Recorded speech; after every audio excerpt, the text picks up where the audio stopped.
खुलुमबाय आरो फिन दिनै मोनसे भिडिअ नोंथांमोननिसिम लानानै फैदों। बे भिडिअ आं स्पेसियली मानसिया जिउआव माबोरै साखाफारा जानानै बे मुलुगाव गावखौ गायसननो हायो बिनि सायाव बेस खालामनानै आं सावरायनो नाजानाय जादों। मानसिया बे बुहुमाव थांना थानो थाखाय गोबां दुखु खस्थ' खैदां खैफोदजों मोगा मोगि जानानै संसार जानो गोनां जायो। बेनिखायनो जों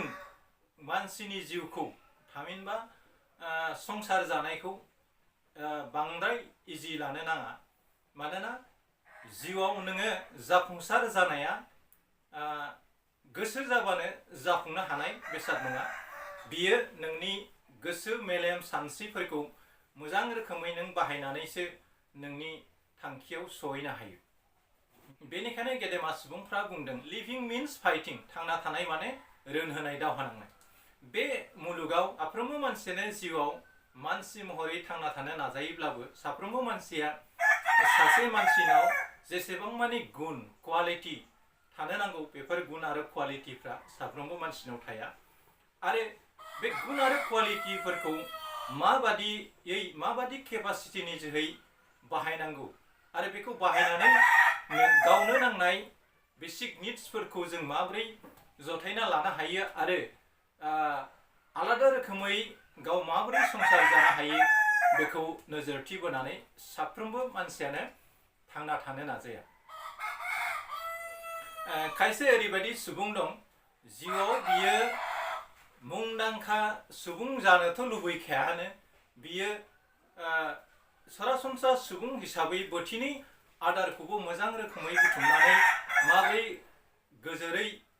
गोजोन मोनसे न'खर दानो हायो बेखौबो खायसेया साना आरो गावनि जोनोमनि जि मिनिं बे मिनिंखौ बुजियाबासिनो गावनि देहा सोलेरफोरखौ आवसारि बाहायनायखौ जों नुनो मोनो। बेनिखायनो जों इसोरा हरनाय जोंनि मेगनजों जोङो बायदि मोजां गाज्रिखौ बासिनानै नायनो हायो आरो मोजां गाज्रिखौ खोनासंनो थाखाय इसोरा जोंनो खोमा हरदों। बे खोमा फारनैजों जोङो गोबां खोथाखौ खोनासंनानै जों सोलोंनो हायो आरो जानो लोंनो मावनो दांनो थाखाय जोंनो आखाइ आथिं हरदों, गोहो मेलेम बुद्धि हरदों। बेफोरखौ जों मोजां रोखोमै प्रपार इउटिलाइजेसन खालामोब्ला साफ्रोमबो मानसियानो बांद्राय गेदेरथि जानो हायाबाबो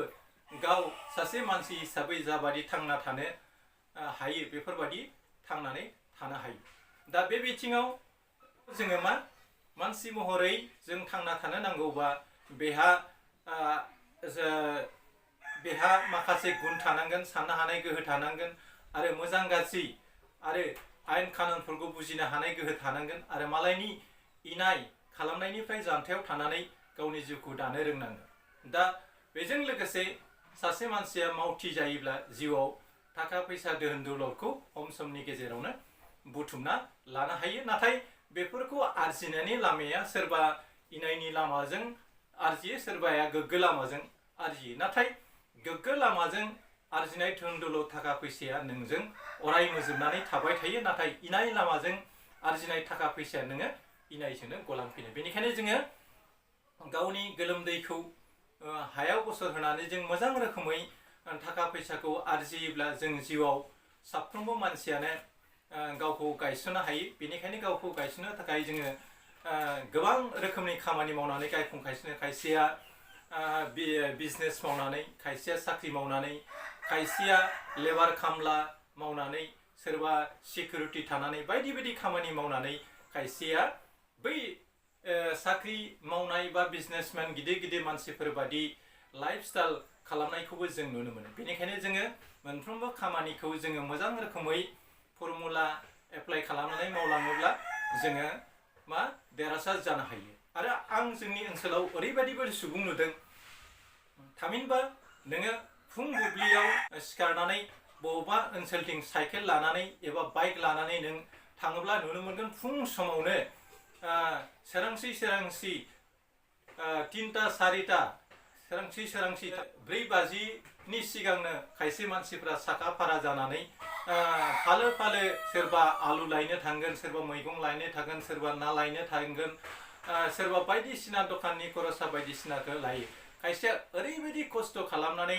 बिथांमोना बेफार खालामो सोरबा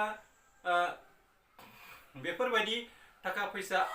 आरजिनो थाखाय मानसिया ओरैबायदि खस्थ' खालामनो गोनां जायो आरो गावनि दि मोननाय थाखाफोरखौ जथायनानै सोरबाया बे खम फैसा हाजिरा खामला मावनाय फैसाजोंनो गावनि गथ' गथायफोरखौ फोरोंनानै गावबो जादों आरो लोगोसे जिउआव मोजां रोखोमै एस्टाब्लिश खालामनो थाखाय आरो गथ' गथायखौ गायसननो थाखाय बिथांमोना थाखा फैसाखौ ओरैबायदि खस्थ' खालामनानै आरजिदों आरो खायसेनि सिमांफ्रा मोगथांबो जादों सोरबा बिसोरनि फिसा फिसौखौ फार्स्ट क्लास फार्स्ट पजिशन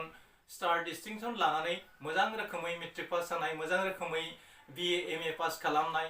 सोरबा IS IPS आलागै मैगं फाननानैनो गथ' गथायखौ गोरों गोरा खालामनाय बा गोरों गोरा खालामनाय बायदिसिनाखौ जों समाजाव नुनो मोनो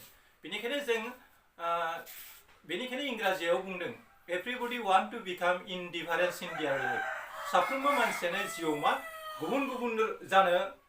साफ्रोमबो मानसिया मा जिउआव गुबुन गुबुन जानो लुबैयो बेनिखायनो गुबुन गुबुन पद्धतिजों गुबुन गुबुन प्रसेसजों थांनानै मानसिया थाखा फैसा आरजियो फरायो आरो गावनि साननाय हनायफोरखौ मोजां फर्मुला बाहायनानै जोङो गावखौ गायसननो हायो बेनिखायनो गावखौ गायसननो लुबैयोब्ला साफ्रोमबो मानसियानो मोनफा दिदोम थांखि लानानै जुदि खामानिखौ मावलां बे खामानिखौ मावलांनायनि जै नोंनि टारगेटआव नों सहैनो हागोन आरो नोंनो नांनाय माखासे बेसिक निड्सफोरखौ नों बेनि जोहै आरजिना लानो हागोन बेनिखायनो जों अलसिया जाब्ला जानाय नङा साफ्रोमबो मानसियानो मावथि जानांगोन मानोना मावथियासो जिउआव साक्सेसफुल जानो हायो जाय मानसिया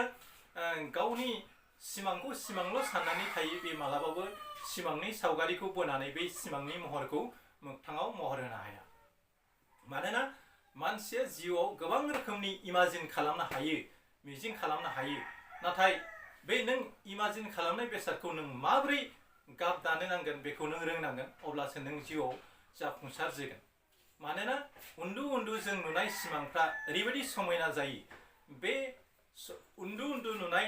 समायना सावगारिफोरखौ नोङो उन्दुनानै नायबायल' थाबा जानाय नङा बियो जेबो खामानियाव फैनाय नङा नों उन्दुनानै जा सिमांखौ सानदों बे सिमांखौ मोगथाङाव माबोरै नोङो साजायनानै मोगथाङाव माबोरै महर होनो हागोन आरो बै नों साननाय सिमांनि सावगारिफोरखौ लानानै नों जिउआव माबोरै सासे राफोद सुबुं जानो हायो बेखौ नोजोरथि बोनानै नों खामानि मावनांगोन आरो बाया मोजोमा नोङो फुं सान बेलासि मोना नों बैफोर मिजिंफोरखौ बा बैफोर टारगेटफोरखौ नों हासिल खालामनो थाखाय नों नाजानांगोन मानोना जिउआव नाजायोब्ला साफ्रोमबो मानसियानो जिउआव जाफुंसार जानो हायो नाथाय साफ्रोमबोनि जाफुंसार जानाया सोरनाबा एसे फिसा सोरनाबा गेदेर जानो हागौ थेवबो नोंनि थाखाय बे जाफुंसारनो हानाया बेसेबांबा गिदिर गुबुना नोंनि बे जाफुंसारनायखौ लानानै मिनिनो हागौ बा निन्दोनो हागौ ओइ बेजोंलाय मा जानो 1 लाख 2 लाख थाखाजोंलाय मा जानो लाख कौटि थाखा नङाबा दानि जुगाव जिउआव जेबोखौनो खालामनो हाया बेफोरबायदि बुंग्राबो मानसि दं नाथाय बेफोरबायदि मानसिखौ मा होनो इम्टिफेसेल साउन्ड मास होननाय बायदि संसार दंग्राया बांसिन दङ जाय मानसिया खुगाजों थाव बुङो बा खुगाजों फेले फेले बुङो बे मानसिया जिउआव जेबो खामानि मावनो हाया बियो मालायखौ सोंखारिनाय मालायखौ हिंसा खालामनाय निन्दि खालामनायनि हल लाइफआ थाङो नोङो बै नोंनि साननायफोरखौ पजिटिभ वेजों नोङो लानानै मावलांबाय था नों सोरबाया नोंखौ मिनिदों मादों बेखौ नाङा उनफारसे नों नाहरबाय नाङा नों सिगां फारसेल' दावगालांबाय था नोङो सानसे नोंनि थांखियाव सहैगोनानो बेनिखायनो साफ्रोमबो मानसिया मोजां थांखि लानानै मोजां मानसिजों बा मोजां मानसिनि बोसोनथिफोरजों सोलिलाङोब्ला थामहिनबा गावनि नाजानायफोरखौ महर होनो नाजायोब्ला नों दिदोम गोसोयै नोंनि गोसोखौ लानानै नों दावगालां अब्लानो नों सानसे जाफुंसार जागोन आं भिडिअखौ बांद्राय गोलाव खालामनो सानला भिडिअखौ आं बेखिनियावनो फोजोबनो नाजानाय जाबाय मिजिंथियो नोंथांमोना बे भिडिअनि जोहै माखासे टिपाइसन मोननो हागोन होननानै आं सानो जोबथा फुलब्लेपि नोंथांमोनखौ खावलायनाय थाबाय जायफ्रा आंनि चेनेलाव गोदान नोंथांमोना आंनि JSPR 365 इउटुब चेनेलखौ साबस्क्राइब खालामना ला लोगोसेयावनो